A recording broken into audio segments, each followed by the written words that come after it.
السلام علیکم، پیش خدمت ہے کہانی تخلیق۔ فرسٹ کلاس کمپارٹمنٹ کی سیٹیں بہت آرام دہ تھیں۔ فوم کے نرم گدیلے اور نیچے تک کھلے جانے والی موسم بھی خوشگوار تھا، نہ سردی نہ گرمی۔ ایک ہلکی سی چادر سے کام چل گیا تھا، لیکن اس کے باوجود سفر کی نیند بھی کوئی نیند ہوتی ہے۔ کوئی نیند کا مریض ہی آرام سے سو سکتا ہے، ورنہ ایک نارمل انسان اونگ تو سکتا ہے، یا اگر زیادہ سکون ہو تو آنکھیں بند کر کے سونے کی اداکاری کر سکتا ہے۔ باقاعدہ سونے کا تو سوال ہی پیدا نہیں ہوتا۔ پوری رات میری بھی یہی کیفیت رہی۔ کبھی ذہن ماحول سے بے خبر ہو جاتا، ٹرین کی تیز آواز ذہن کو ہپناٹائز کر دیتی، اور کبھی چونک پڑتا۔ چونکنے کے بعد میری نگاہ لمبے چوڑے شیشے کے باہر جاتی، اور ہنوز تاریکی دیکھ کر پھر آنکھیں بند کر لیتا۔ لیکن اس بار آنکھ کھلی تو شیشے کی دوسری سمت روشنی نظر آئی، اور میں چونک پڑا۔ صبح ہو گئی تھی۔ دوسری طرف کا منظر بے حد حسین تھا۔ شہر کی گہما گہمی کی زندگی میں تو کسی حسین صبح کا تصور ہی مٹ گیا تھا۔ کبھی خیال بھی نہیں آتا تھا کہ صبح اتنی دلکش ہوتی ہے۔ دن چڑھے جاگتا اور پھر روزمرہ کے معاملات میں مصروف ہو جانا، یہی زندگی رہ گئی تھی۔ لیکن ہم تو زندگی کی معاملات سے اکتا کر آوارہ گردی کرنے نکلے تھے۔ اگر اب بھی وہی معاملات رہے تو پھر شہر سے نکلنے کا کیا مقصد رہا؟ جلدی سے اٹھا اور شیشہ کھول دیا۔ فرحت بخش ہوا کے جھونکے نے اندر جھانکا۔ بہت سی خوشبوئیں نتروں سے ٹکرائیں اور طبیعت جھوم اٹھی۔ وہ منظر بے حد حسین اور خوشگوار تھا۔ سبز گھاس کا وسیع میدان اور ان کا اختتام پر بھوری پہاڑی صبح کی دھندلائی ہوئی سیاہی میں بے پناہ حسین نظر آ رہی تھی۔ میں بے اختیار ہو کر اس حسین منظر کو دیکھنے لگا، اور اچانک مجھے نائمہ کا خیال آیا۔ اس حسین منظر سے اسے کیوں محروم رکھا جائے؟ چنانچہ میں نے جلدی سے نائمہ کے گھٹنے پر ہاتھ رکھ کر اسے ہلایا۔ نائمہ جاگو، صبح ہو گئی۔ نائمہ ہمیشہ سے نیند کی کچی تھی۔ اس نے ایک دم آنکھیں کھول دیں۔ جھیل کسی گہری رکھنے والی آنکھیں۔ چند لمحات وہ کھوئی کھوئی سی نگاہوں سے مجھے دیکھتی رہی، پھر شعور واپس آ گیا اور وہ مسکرا پڑی۔ باہر کا منظر بے حد حسین ہے نائمہ، لیکن اس سے تنہا لطف اندوز نہیں ہوا جاتا اور مزہ نہیں آ رہا۔ کیا تم اسے دیکھو گی؟ مجھے سہارا دو۔ نائمہ نے اپنے سڈول بازو اٹھا دیے۔ میں نے جلدی سے آگے بڑھ کر اسے بستر سے اٹھا لیا اور پھر سیٹ پر بٹھا دیا۔ کمپارٹمنٹ میں دوسرے لوگ بھی تھے۔ کچھ جاگ گئے تھے، کچھ سو رہے تھے۔ ایک بزرگ تسبیح پڑھ رہے تھے، جنہوں نے نائمہ کو اس طرح اٹھاتے دیکھ کر برا سا منہ بنا لیا تھا، اور ان کے گدھے پن پر میرے ہونٹوں پر ایک بری نفرت بری مسکراہٹ پھیل گئی تھی۔ نائمہ اول تو میری بیوی تھی، اور پھر دونوں ٹانگوں سے محروم۔ وہ خود سے اٹھ کر نہیں بیٹھ سکتی تھی، اس لیے مجھے یہ کام کرنا پڑتا تھا۔ بہرحال دوسرے لمحے ہم ان سے لاپرواہ ہو گئے۔ واقعی بڑا حسین صبح ہے، نائمہ نے کہا۔ شہر میں ایسے مناظر کہاں؟ پہاڑوں کی زندگی بے حد حسین ہوتی ہے۔ یہاں کے رہنے والے کتنے خوش نصیب ہوتے ہیں۔ کون سی بڑی بات ہے نائمہ، تم کہو تو میں تمہارے لیے کسی پہاڑی مقام پر ایک خوبصورت رہائش گاہ بنوا دوں۔ یہاں رہا کریں گے اور ہر روز اس حسین منظر سے لطف اندوز ہوا کریں گے۔ اور کاروبار کا کیا ہوگا؟ نائمہ نے پوچھا۔ کاروبار تو چلتا ہی رہتا ہے۔ ملازم ایماندار ہیں، میری موجودگی یا غیر موجودگی سے کوئی فرق نہیں پڑے گا، میں نے جواب دیا، اور نائمہ مسکرانے لگی۔ کیوں؟ اس میں مسکرانے کی کیا بات ہے؟ میں نے بگڑے ہوئے انداز میں کہا۔ خیر، اس موضوع پر پھر سوچیں گے، نائمہ نے کہا۔ نہیں، ابھی سوچیں گے، پہلے تم یہ بتاؤ کہ مسکرائی کیوں تھی؟ ضدی نائمہ پیار بھرے انداز میں ہنس پڑی۔ ہنسنے سے کام نہیں چلے گا، پہلے مسکراہٹ کی وجہ بتاؤ۔ بس یوں ہی، ذرا تمہارے بول پن پر مسکرا رہی تھی۔ میرے منہ سے ذرا سی بات نکلی، میں نے کوئی بھی خواہش ظاہر کی، تم اسے پورا کرنے کے لیے پروگرام بنانے لگتے ہو۔ کیا برا کرتا ہوں؟ میں نے بھلا کر پوچھا۔ نہیں، مجھے معذور کر دیتے ہو، اس نے میرے شانے پر سر رکھتے ہوئے کہا، اور تسبیح پڑھنے والے بڑے میاں نے استغفر اللہ کہہ کر منہ پھیر لیا۔ شامت آئی ہے ان بڑے میاں کی۔ کیوں؟ نائمہ چونک پڑی۔ اب کہ انہوں نے کوئی بدتمیزی کی تو مزاج درست کر دوں گا۔ بات کیا ہوئی؟ بس پارسائی کا ڈنڈورا پیٹ رہے ہیں، رنگے سیار کہیں کے۔ جانے دو، غصہ کرتے ہوئے اچھے نہیں لگتے۔ نہ جانے یہ کون سا علاقہ ہے، نائمہ نے کہا۔ نہ جانے کوئی اسٹیشن آئے تو پتہ چلے گا۔ اور ہم دونوں صبح کی نور سے لطف اندوز ہوتے ہوئے یوں ہی گفتگو کرتے رہے، بے معنی بے مقصد۔ نائمہ سے میں نے صرف 3 سال پہلے ہی شادی کی تھی، حالانکہ مجھ جیسے انسان کے لیے شادی کا تصور ہی مذاقہ خیز تھا۔ میرے نزدیک شادی ایک بہت بڑی حماقت تھی جو لوگ جان بوجھ کر کرتے ہیں۔ میں کسی لڑکی سے اس حد تک متاثر نہیں ہوا تھا کہ اس سے شادی کر لوں، لیکن میری فطرت میں ایک کمزوری ہے، اول تو کسی سے متاثر نہیں ہوتا، اور اگر متاثر ہو جاتا ہوں تو پھر اس کے سوا کسی کو یاد نہیں رکھتا۔ اس پر مکمل طور سے دین ایمان لے آتا ہوں، حالانکہ ایسے مواقع کم ہی آئے ہیں کہ میں کسی سے متاثر ہوا ہوں۔ بچپن سے آزاد ہوں، والدین نام کی کسی چیز کو نہیں جانتا۔ ایک خیراتی ادارے میں ہوش سنبھالا تھا۔ مولوی صاحب نے بھیک مانگنے کے گر سکھائے تھے، لیکن عقل آئی تو مولوی صاحب کے سکھائے ہوئے گر حماقت معلوم ہوئے، اور میں نے اپنے طور پر کام کرنے کا فیصلہ کر لیا۔ بھیک مانگنے والے گندے سے بچے پھٹی پھٹی آواز میں درد انگیز نغمے الاپ کو لوگوں کو زیادہ متاثر نہیں کر پاتے۔ میں نے مولوی صاحب سے چھپ کر کچھ پیسے بچائے اور ایک اسکول یونیفارم سلوا لیا، ایک بستہ بھی لے لیا، کچھ کتابیں بھی خرید لیں، اور پھر میں کسی سڑک پر مناسب موقع دیکھ کر کسی مناسب آدمی سے اسکول کی فیس مانگتا، کیونکہ میرا نام اسکول سے کٹنے والا تو ہوتا تھا اور والدین اتنے غریب تھے کہ فیس نہیں ادا کر سکتے تھے۔ خدا ترس لوگ جیبیں خالی کر دیتے تھے، کبھی بس کا کرایہ بھی دے دیتے۔ چنانچہ مولوی صاحب کی نگاہوں میں ایک خاص مقام حاصل کر گیا، کیونکہ میری آمدنی سب سے زیادہ ہوتی تھی۔ لیکن پھر ایک دن پکڑا گیا، کم بخت یاد ہی نہیں رہا تھا کہ صرف ایک روز قبل ہی اس آدمی سے اسکول کی فیس لے چکا ہوں۔ دوسرے دن بھی اتفاق سے ایک دوسری جگہ وہی ٹکرا گیا اور اس نے بازو پکڑ لیا، 2-4 تھپڑ بھی لگائے اور مجھ سے میری اصلیت معلوم کرنے لگا۔ اگر وہ پولیس کی دھمکی نہ دیتا تو کبھی نہ بتاتا، لیکن پولیس کے کارناموں کے بارے میں بہت کچھ سن رکھا تھا، چنانچہ حقیقت اس کے سامنے اگل دینی پڑی۔ تب اس نے کہا کہ میں اس کے ساتھ چلوں، وہ مجھے دولت کمانے کے فن سکھائے گا۔ یوں استاد علادتہ نے مجھے 2 انگلیوں کا کھیل سکھایا اور میرا رابطہ خیراتی ادارے سے منقطع ہو گیا۔ 2 انگلیوں کا کھیل بہت دلچسپ تھا، جسے میں بڑے سلیقے سے انجام دیتا تھا، لیکن استاد علادتہ کو نہ جانے کیا مرض تھا کہ وہ کام کے بعد پڑھنے کے لیے کہتا تھا، اور جب میں پڑھنے سے جی چراتا تو وہ مار لگاتا اور کہتا، بیٹا فن اپنی جگہ، تعلیم یافتہ فنکار زیادہ کامیاب رہتا ہے۔ اور یہ استاد علادتہ ہی کی مہربانی تھی کہ میں انٹر کرنے میں کامیاب ہو گیا۔ پھر علادتہ کا انتقال ہو گیا اور میں نے پڑھنا چھوڑ دیا، اور اس کے بعد میں نے اپنے فن کے جوہر دکھانے لگا۔ بلا شبہ میں اعلیٰ فنکار تھا، کیا مجال کبھی پولیس کے ہاتھ لگا ہوں۔ میں نے شہر کے ایک عمدہ سے علاقے میں ایک خوبصورت فلیٹ خرید لیا اور ایک چھوٹی سی حسین کار لے لی۔ زمانہ ساز تھا، اس لیے ایک چھوٹا سا جنرل سٹور قائم کر لیا جس پر 2 ملازم رکھ دیے۔ بلا شبہ یہ عقل مجھے تعلیم نے دی تھی۔ بظاہر ایک باعزت انسان تھا، ایک چھوٹا سا کاروباری، لیکن کاروبار کے بارے میں نے کبھی سنجیدگی سے نہیں سوچا تھا۔ میرا تو پیشہ ہی دوسرا تھا، کبھی کبھی ٹور پر بھی نکل جاتا تھا۔ بس تنہا تھا، اس لیے آوارہ گرد بھی تھا، اور آوارہ گردی مجھے بہت پسند تھی۔ روپے پیسے کی پرواہ تو تھی نہیں، کیونکہ دنیا کے کونے کونے میرا بزنس موجود تھا۔ جب روپے کی ضرورت ہوتی، کوئی عمدہ سی جیب تاک لی۔ نائمہ سے میری ملاقات انتہائی عجیب انداز اور عجیب ماحول میں ہوئی۔ ان دنوں میں ٹور پر تھا، نہ جانے کہاں کہاں آوارہ گردی کرتا ہوا بلرام پور آیا تھا۔ بلرام پور ایک چھوٹا سا خوبصورت پہاڑی قصبہ تھا، لیکن بدقسمتی یہ تھی کہ یہاں کوئی عمدہ ہوٹل نہیں تھا۔ قیام کرنے میں بڑی پریشانی ہوئی۔ اسٹیشن کے کلی نے تھوڑی سی رقم کے عوض اپنے کچے مکان میں ایک کمرہ دے دیا۔ بہرحال سونے کے لیے ٹھکانہ چاہیے تھا، اس لیے مجھے کوئی پرواہ نہ تھی، بلکہ یہ بھی تفریح کی ایک انفرادیت تھی۔ بلرام پور کے نوا بہت خوبصورت تھے اور مجھے ان کی سیر میں بہت لطف آ رہا تھا۔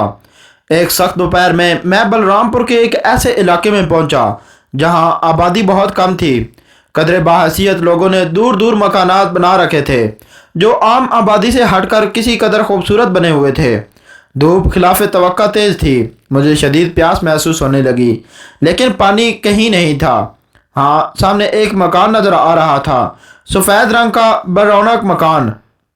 نہ جانے آبادی بھی ہے یا نہیں، کسی انسان کا دور دور تک پتہ نہیں تھا، لیکن پیاس اس قدر شدید ہو گئی تھی کہ میں نے کوشش کر لینے میں کوئی حرج نہیں سمجھا اور مکان کی طرف بڑھ گیا۔ لوہے کا پھاٹک اندر سے بند تھا۔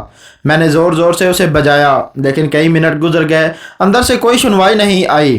پھاٹک میں جالیاں بھی تھیں، ہاتھ ڈال کر دروازہ بآسانی کھولا جا سکتا تھا۔ ویسے اتنا اندازہ ہوا تھا کہ مکان غیر آباد نہیں ہے، ورنہ دروازہ اندر سے بند نہ ہوتا۔ پھر خیال آیا کہ جس طرح دروازہ میں نے کھول لیا ہے اسی طرح باہر سے بند کیا جا سکتا ہے۔ او نہیں، ان جھگڑوں میں پڑنے کے کیا فائدہ؟ دیکھا جائے گا کہ اندر پانی موجود ہے یا نہیں۔ میں کون سا شریف آدمی ہوں جو کسی مکان میں داخل ہونے میں پس پیش کروں۔ چنانچہ میں اندر داخل ہو گیا۔ مکان واقعی ویران سا تھا، چاروں طرف بلا کا سناٹا تھا، کوئی آواز نہیں سنائی دے رہی تھی۔ ہاں، مکان کے عقب میں شاید کسی درخت پر پیاسی چڑیا بول رہی تھی اور ان کی آواز رہ رہ کر ابھر رہی تھی، لیکن یہ آواز ماحول کی ویرانی میں اور اضافہ کر رہی تھی۔ میں آگے بڑھا اور مکان کے برآمدے میں پہنچ گیا، پھر برآمدے سے بھی اندر داخل ہو گیا اور شہر کے دوسرے حصے میں 2 کمرے نظر آ رہے تھے، لیکن مجھے میری مطلوبہ چیز نظر نہیں آئی تھی، اور تھوڑے ہی دیر میں مجھے میری مطلوبہ چیز نظر آ گئی۔ سامنے ہی شاید کچن تھا۔ کچن کے باہر ایک سایہ دار جگہ تھی اور اس کے نیچے مٹی کے 2 مٹکے نظر آ رہے تھے جن کے اوپر مگ رکھا ہوا تھا۔ میں تیزی سے آگے بڑھا اور پھر میں نے کئی مگ بھر کر پانی پیا اور پیاس بجھ گئی۔ تھوڑا سا پانی لے کر میں نے کئی چھینٹے چہرے پر مارے اور چہرے کی تپش دھل گئی۔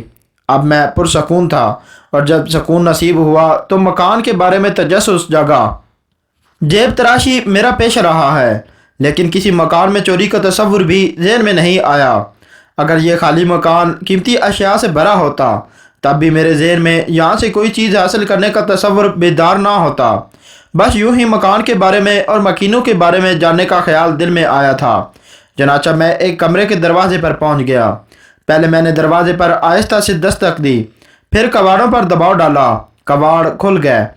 اندر تاریکی تھی۔ اندر داخل ہو کر چند لمحات تک تو مجھے کچھ نظر نہیں آیا تھا، پھر جب آنکھیں تاریکی کی کسی حد تک عادی ہوئیں تو ایک سفید سی شے نظر آئی۔ یہ ایک کینوس بورڈ تھا، ایک خوبصورت اسٹینڈ پر سجا ہوا سفید رنگ کا بے داغ بورڈ جس پر کوئی لکیر نہیں کھینچی گئی تھی۔ اس کے نزدیک ہی ایک اسٹول رکھا تھا جس پر ایک قیمت ازل اور برش پڑے تھے۔ خوب، گویا مکین مصور ہے، میں نے مسکراتے ہوئے سوچا۔ شکریہ بھائی مصور، اس پانی کا جس نے میری پیاس بجھائی، لیکن مجھے افسوس ہے کہ میں نے تم سے اجازت نہیں لی۔ حالانکہ لوگوں کی جیبیں صاف کرتے ہوئے میں نے کسی سے اجازت نہیں لی۔ میں نے پورے کمرے میں نگاہ دوڑائی، لیکن کمرے میں اس سامان کے علاوہ اور کچھ نہ تھا، کوئی شے نہیں تھی۔ مفلوج الحال ہے بیچارہ، اور یہ کوئی نئی بات نہیں ہے، دیس کے فنکار پھکڑ ہی ہوتے ہیں۔ میں کمرے سے نکل آیا، دروازہ اسی طرح سے بند کیا، پھر واپس پلٹنے کی سوچ رہا تھا کہ خیال آیا دوسرا کمرہ بھی دیکھنا چاہیے، اور روکنے والا کون تھا؟ چنانچہ میں دوسرے کمرے کی طرف بڑھ گیا۔ اس کمرے کے دروازے کی بھی یہی کیفیت تھی۔ دروازہ کھول کر میں اندر داخل ہو گیا، لیکن یہاں میرا اندازہ غلط نکلا۔ یہاں مکان کا مکین موجود تھا۔ اس کمرے میں تھوڑا بہت ضروری سامان موجود تھا جس کی تفصیل غیر ضروری ہے۔ ہاں، قابل ذکر وہ مسہری تھی جس پر کوئی بے خبر سو رہا تھا۔ اگر میں اسے جگانے کی کوشش کروں تو وہ ڈر جائے گا۔ جانے دو، کیا فائدہ، اپنا کام بن گیا، اب فضول باتوں سے کیا حاصل۔ لیکن اگر کوئی عمدہ آدمی ہوا تو تپش اور دھوپ سے تھوڑی سی نجات مل جائے گی، ممکن ہے کہ چائے وغیرہ بھی پلا دے۔ چنانچہ میں اس کی مسہری کے قریب پہنچ گیا، اور قریب پہنچتے ہی مجھے ایک عجیب سی کیفیت کا احساس ہوا۔ سونے والا چت لیٹا ہوا تھا۔ ارے باپ رے، عورت ہے، جاگ گئی تو بڑی گڑبڑ ہو جائے گی، مرد ہوتا تو دوسری بات تھی۔ دل نے مشورہ دیا کہ چپ چاپ بھاگ نکلوں ورنہ مصیبت میں پڑ جاؤ گے، اور میں دبے قدموں پلٹا۔ ٹھہرو، سنو، ایک شیریں آواز میرے کانوں میں پڑی اور قدم رک گئے۔ دیکھ لیے گئے بیٹا، ذہن نے کہا۔ بات سنو، قریب آؤ۔ آواز پھر سنائی دی۔ اس میں نرمی تھی، کوئی خوف نہیں تھا۔ اس کا مطلب ہے کہ امن ہے اور کوئی خاص خطرہ نہیں ہے۔ چنانچہ میں واپس پلٹ پڑا۔ ابھی تک اس کے نقوش ٹھیک سے نہیں دیکھ سکا تھا۔ میرے قریب پہنچنے پر وہ تھوڑی سی کھسکی اور مسہری پر تکیے سے ٹیک لگا کر بیٹھ گئی۔ تب میں نے اس کے چہرے پر پہلی نگاہ ڈالی، اور یہ پہلی نگاہ ہی جو شاعر حضرات کے دم سے حسن و عشق کی داستانیں تازہ ہیں۔ حسن کے لیے جو تشبیہات اور جو استعارات مستعمل ہیں سب کے سب سامنے لے آئی۔ عشق کی جو علامات معین ہیں انہیں بھی نگاہ میں رکھ لیجئے۔ بس یوں سمجھ لیجئے کہ زندگی میں پہلی بار کسی پر عاشق ہوا تھا، بغیر کسی پروگرام کے عاشق ہوا تھا، اور در حقیقت وہ تھی بھی اسی قدر حسین۔ گہرے سیاہ اور ہلکے گھنگریالے بال، کشادہ اور روشن پیشانی، دودھ کی مانند سفید جلد، بڑی بڑی سیاہ غزالی آنکھیں، ستواں ناک، حسین ترین تراش کے ہونٹ، ننھی سی تھوڑی جس کا حنیف سا گڑھا اس کے حسن میں اضافہ کر رہا تھا، سراہی دار گردن اور پھر بڑا بڑا گداز جسم جس کا ہر نقش مکمل تھا۔ میں اسے دیکھ کر مبہوت ہو گیا۔ کون ہو؟ کہاں سے آئے ہو؟ کیوں آئے ہو؟ مترنم آواز پھر ابھری اور میں چونک پڑا، اور پھر میں سنبھل کر اسے دیکھنے لگا۔ سوالیہ آنکھیں مجھے دیکھ رہی تھیں۔ جواب دینا ضروری تھا، چنانچہ آواز سنبھالے اور وہ مشکل بولا، میرا نام زیاد ہے، کیا شیرازی کی کوئی عزیز ہو؟ شیرازی؟ میں نے سوالیہ انداز میں کہا۔ نہیں جانتے؟ نہیں، میں نے گردن ہلا دی۔ پھر اس مکان میں تمہاری آمد کیا معنی رکھتی ہے؟ میں نے اس کا چہرہ دیکھا، سوال تھا، برہمی کے آثار نہیں تھے۔ ہمت بڑھی اور دھوپ کی کہانی سنا دی، بتا دیا کہ پانی کی تلاش نے یہ غیر اخلاقی حرکت کرنے پر مجبور کر دیا۔ اوہ، تم نے اچھا کیا، پانی پی لیا؟ ہاں۔ مناسب سمجھے تو کچھ دیر آرام کروں؟ بیٹھ جاؤ، باہر شدید سخت دھوپ ہے، بے حد شدید، میں نے خوش ہوتے ہوئے کہا۔ تب دھوپ ڈھل جانے دو، بیٹھ جاؤ، وہ کرسی اٹھا لو، اور میں نے ایک کرسی کھینچ لی۔ میں کرسی پر بیٹھ کر اسے دیکھنے لگا، دل ہی نہیں بھرتا تھا۔ ہر بار دیکھنے سے اس کی حسن کی مزید پہلو سامنے آ جاتے تھے۔ وہ اسی طرح مسحری پر دراز تھی، اس کے پیروں پر ایک ریشمی شال پڑی ہوئی تھی۔ مہمان نوازی کے کچھ آداب ہوتے ہیں زیاد، لیکن بدقسمتی سے میں ان آداب کو ادا کرنے کے قابل نہیں ہوں۔ میرے دونوں پاؤں کٹے ہوئے ہیں، اس نے کہا، اور میرے دل پر ایک گھنسا سا لگا۔ اس نے پیروں پر سے شال گھسیٹ لی، اور در حقیقت گھٹنوں سے نیچے اس کے پاؤں نہیں تھے۔ مجھے شدید رنج ہوا تھا، میں گنگ ہو کر رہ گیا تھا اور پھٹی پھٹی آنکھوں سے اسے دیکھ رہا تھا۔ اس نے غم آلود نگاہوں سے مجھے دیکھا اور پھر پھیکی سی مسکراہٹ سے بولی، پاؤں نہ ہونے سے میں بہت بدنمان لگتی ہوں نا زیاد؟ یہ بات نہیں ہے، مجھے تمہاری اس محرومی پر رنج ہوا ہے، لیکن حادثہ کس طرح ہوا؟ میرا خیال ہے تمہارے پاؤں کسی چیز سے کٹ گئے ہیں، کاٹ دیے گئے ہیں زیاد، جان بوجھ کر کاٹ دیے گئے ہیں، اس نے دکھ بھرے لہجے میں کہا، اور یہ دوسرا دھچکا جو میرے ذہن کو لگا، کس نے کاٹ دیے ہیں؟ کیوں کاٹ دیے ہیں؟ کون ہے وہ ظالم؟ شیرازی؟ اوہ، یہ نام تم پہلے بھی لے چکی ہو، مگر یہ کون ہے؟ اور اس نے تمہارے ساتھ یہ سلوک کیوں کیا؟ وہ کچھ کہتے کہتے رک گئی اور اچانک خاموش ہو کر میری شکل دیکھنے لگی۔ ایسا لگتا تھا جیسے اچانک اس کے ذہن میں کوئی خیال آیا ہو۔ میں بدستور اسے دیکھ رہا تھا۔ میرا نام نائمہ ہے زیاد، تم مجھے اسی نام سے پکار سکتے ہو۔ نائمہ؟ میں زیر لب بڑبڑایا۔ ہاں، تم سوچو گے کیسی بے باک، کیسی بے حیا عورت ہے، لیکن حالات کہتے ہیں کہ میں وہ سب کچھ بلا تمہید، بغیر وقت ضائع کیے کہہ دوں جو کہنا چاہتی ہوں۔ کہہ دو نائمہ، تمہید کی سوچنے سمجھنے کی ضرورت نہیں ہے، میں نے بے اختیار کہا۔ کیا تم مجھے سہارا دے سکتے ہو زیاد؟ میں معذور ہوں، کیا میرے بدنما بوجھ کو اپنا سکتے ہو؟ در حقیقت غیر متوقع سوال تھا۔ ایک اجنبی پر اعتماد، ایک انجانے انسان سے یہ خواہش، کیسی ہے یہ عورت؟ لیکن دل اندر سے دھڑک اٹھا۔ زیاد، میری سنو، میری مانو، اس حسین، اس بے کس لڑکی کو اپنا لو۔ محبت تو زندگی کھو کر بھی نہیں ملتی، محبت کی کامیابی کے لیے پہاڑ کاٹنے پڑتے ہیں۔ تمہاری پسند خود تم سے خود درخواست کر رہی ہے، اس معذور کو اپنا لو، یہ زندگی بھر احسان مند رہے گی، اور تم جیسے الابالی شخص کے لیے اس کا بوجھ کچھ نہ ہوگا۔ دل کی آواز نے مجھے نڈھال کر دیا۔ حسن و عشق کے فاصلے اس سے قبل اتنی جلدی نہ طے ہوئے ہوں گے، زندگی کے فیصلے اس سے قبل اتنی جلدی نہ کیے گئے ہوں گے جتنی جلدی میں نے کیے۔ اور پھر میں نے مضبوط آواز میں کہا، میں تمہیں زندگی بھر کے لیے اپنانے کو تیار ہوں نائمہ، کیا تم میرے ساتھ چلو گی؟ ہاں، ابھی، اسی وقت دیر نہ کرو، مجھے اس ویرانے سے نکال لو، یہاں میرا دل بالکل نہیں لگتا، مجھے یہاں سے لے چلو، مگر اگر وہ آ گیا تو پھر کبھی مجھے یہاں سے نہ لے جا سکو گے۔ کون؟ شیرازی۔ ہاں، میں اس سنگ دل انسان سے ملنا چاہتا ہوں، اس سے معلوم کرنا چاہتا ہوں کہ اس نے تمہارے ساتھ یہ سلوک کیوں کیا۔ میں اس سے تمہارا انتقام لینا چاہتا ہوں۔ اگر تم نے انتظار کیا، اگر تم نے وقت ضائع کیا تو پھر میں نہ ہوں گی۔ ہاں، پھر میں نہ ہوں گی، وہ مجھے فنا کر دے گا، وہ مجھے فنا کر دے گا، وہ خوفزدہ انداز میں بولی۔ دوستوں، اگر آپ کو یہ ویڈیو پسند آئی ہے تو برائے مہربانی اس ویڈیو کو لائک کریں، ہمارے چینل کو سبسکرائب کریں اور بیل آئیکن کو دبا دیں تاکہ ہر آنے والی نیو اپڈیٹ آپ تک آسانی سے پہنچ سکے۔ شکریہ۔